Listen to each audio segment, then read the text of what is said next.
Question number 5 ABC અને ડીવીસી એ સમાન પાયા બીસી પર આવેલા બે સમદ્વિબાજુ ત્રિકોણ છે। તો અહીંયા જો જોઈએ આ છે આપણું બીસી પર આવેલા એ છે એબીસી ત્રિકોણ, બીજું છે આ છે ડીબીસી। આ ત્રિકોણ જે છે સમદ્વિબાહુ એટલે કે બે બાજુ સરખી છે, આ બાજુ અને આ બાજુ સરખી છે।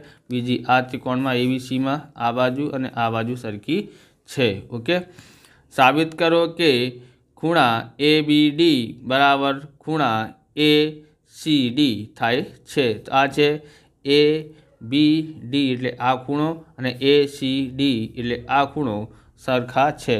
तो सौथी पहला आपणे अहींयाथी शरू करीए।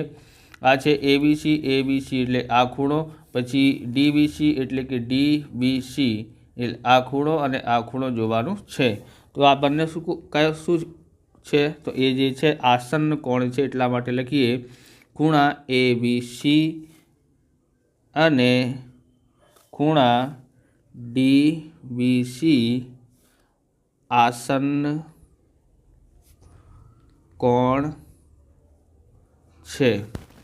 આ છે ABC એટલે ઉપરવાળું ખૂણો આ વાળું, અને બીજું બોલે છે DBC એટલે DBC એટલે આ ખૂણો, બરાબર। आ खूणो अने आ खूणोनो सरवाळो करीए तो आपणने मळे छे ABD नुं खूणो छे એટલા માટે બે ખૂણાનો સરવાળો એક ખૂણા થાય તો એને આસन्न કોણ કહેવામાં આવે છે। તો આ બંનેનો સરવાળો કરીએ તો શું મળે છે? તો જોઈએ ખૂણા ABC પ્લસ ખૂણા DBC બરાબર आ छे ABC અને DBC એટલે આ બંને ખૂણાનો સરવાળો શું થાય છે? આ ખૂણો થાય છે। આને શું કહેવાય? ABD। તો આ એટલા માટે આપણે લખીએ ખૂણા ABD થાય છે। આવી રીતે આ જ ખૂણાનું કરવાનું છે ACB પ્લસ DCB। આ બંનેનું સરવાળો પણ થાય છે। આ જે છે ને એ પણ આસन्न કોણ છે। તો જોઈએ ખૂણા ACB અને ખૂણા DCB આસन्न કોણ છે, આસन्न કોણ છે। ઓકે, એટલા માટે આપણે બંનેનું સરવાળો કરીએ તો ખૂણા ACB પ્લસ ખૂણા DCB બરાબર શું થાય છે? આ છે ACB એટલે આ ખૂણો, ઓકે, પછી બોલે છે DCB એટલે કે આ ખૂણો। આ બંને ખૂણોનો સરવાળો કરીએ તો આપણને આ ખૂણો મળે છે, ACD મળે છે। DCA પણ તમે લખી શકો છો। એટલે આપણે અહીંયા થયા ACD। આ પરિણામ નંબર 1 અને આ જે છે બીજો નંબર છે પરિણામનું। હવે ત્રિકોણ ABCમાં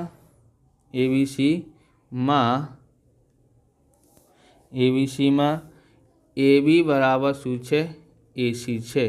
આ બાજુ અને આ બાજુ જે છે આ ત્રિકોણ છે ને ABC, આ ઉપરવાળું ત્રિકોણ જે છે એમાં બે બાજુ સરખી છે AB અને AC, બરાબર। ઓકે, એટલા માટે આપણે અહીંયા શું કરીએ?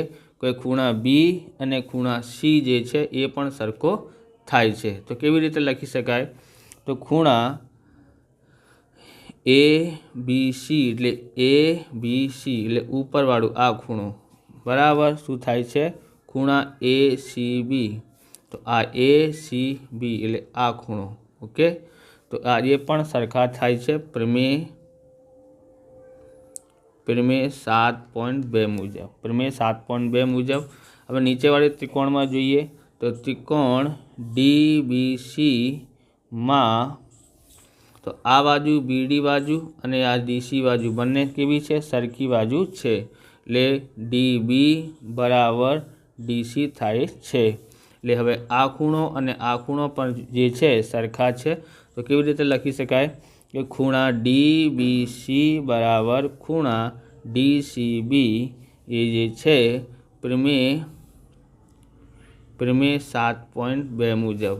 આ છે DBC એટલે આ ખૂણો, પછી છે DCB એટલે આ ખૂણો, બંને સરખા છે। આથી ખૂણા ABC પ્લસ ખૂણા DBC એટલે આ ખૂણો ABC અને આ ખૂણો એટલે કે DBC બંનેનો સરવાળો કરીએ તો આપણને મળે છે ACB એટલે કે ACB એટલે આ ખૂણો અને બીજો DCB એટલે આ ખૂણો બંનેનો સરવાળો મળે છે. તો DC અને B બરાબર થાય છે. હવે આ બંનેનો સરવાળો કરીએ તો આપણે અહીંયા મળ્યું છે, આ બંનેનો સરવાળો આપણને મળ્યો છે ABD થાય છે, ખૂણા ABD બરાબર. પછી આનો સરવાળો કરીએ તો આપણને આ મળ્યું છે પરિણામ નંબર 2 માંથી, તો એટલે કે આપણે અહીંયા મળ્યું છે ACD. ઓકે, તો આપણે સાબિત કરી દીધું છે. આવી રીતે આ વિડીયો પૂરું થાય છે. તમને વિડીયો સારું લાગ્યું હોય તો લાઈક કરવાનું, ચેનલને સબસ્ક્રાઈબ કરવાનું. મળી બીજા વિડીયોમાં. જય હિન્દ, જય ભારત, વંદે માતરમ.